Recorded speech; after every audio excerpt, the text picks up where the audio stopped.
మా అపార్ట్మెంట్లో గణపతిని పెట్టుకున్నామండి 5 రోజులు. 5వ రోజు ఆదివారము మేము నిమజ్జన చేసుకున్నాము. శుక్రవారం రోజు పొద్దున పూట్ల కుంకుమ పూజలు కూడా జరిగినాయండి. సాయంత్రం పూట్ల లలిత చదువుకున్నాము. చాలా బాగా జరిగిందండి ఫ్రెండ్స్. పిల్లల చేత సాయంత్రము స్కూల్ నుంచి వచ్చాక సరస్వతి పూజ కూడా చేయించారండి పంతులు గారు.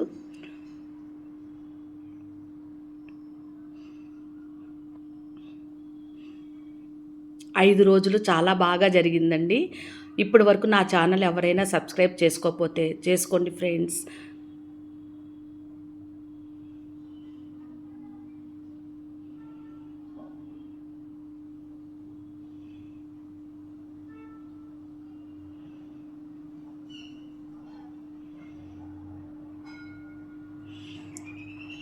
తెల్లవారుజామున మాకు హోమం అండి.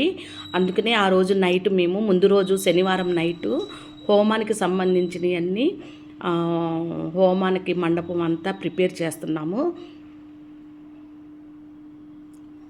ఇటుకల్ని పేడలో ముంచి పేర్చాము.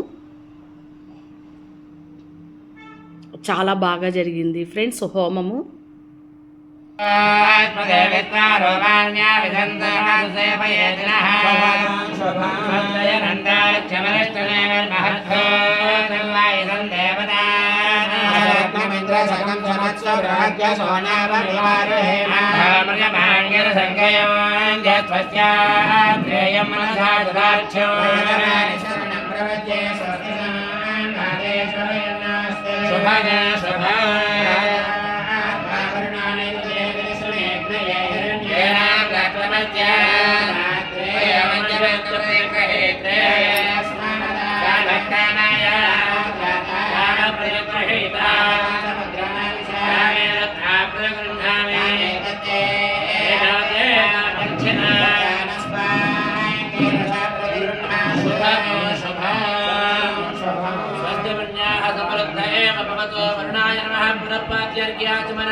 నమస్కారం చేసుకుంటూ చెప్పండి. శుభగం శుభం శుభగం శుభం శుభగం శుభం స్వస్తి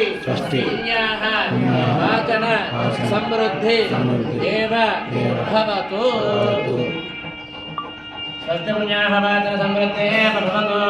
సర్వరక్షణార్థం రక్షాబంధన పూజ అంజనరిష్యే.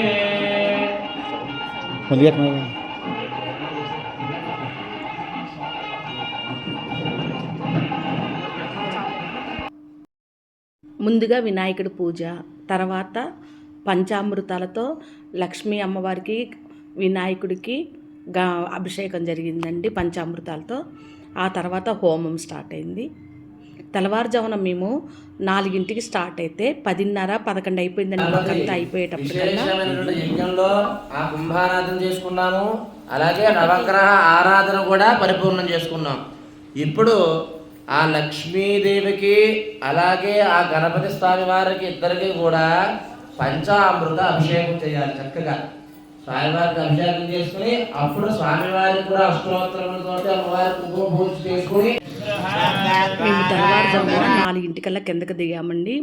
ముందు వినాయకుడికి గణపతి పూజ అయిపోయాక అప్పుడు హోమం దగ్గర కూర్చున్నామండి.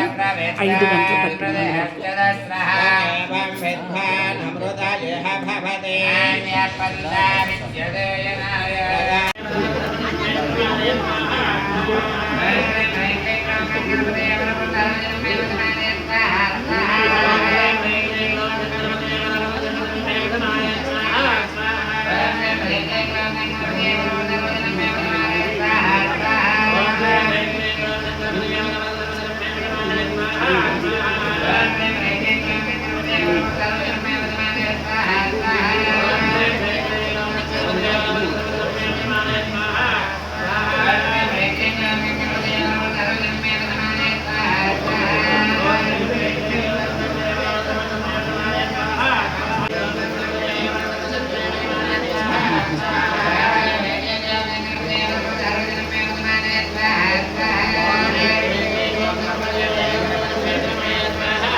లక్ష్మీ ప్రచోదయాత్ స్వాహా. చాలా బాగా జరిగింది, బాగా భక్తిపూర్వకంగా మేమందరము చేసుకున్నామండి పూజ.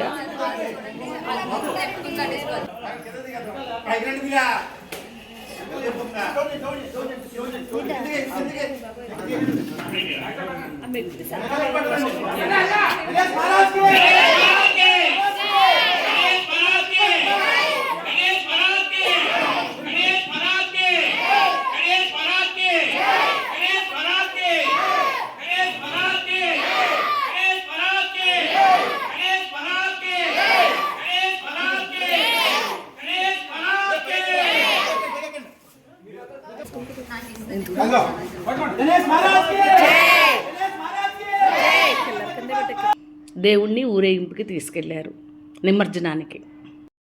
లడ్డూ పాట జరిగిన తర్వాత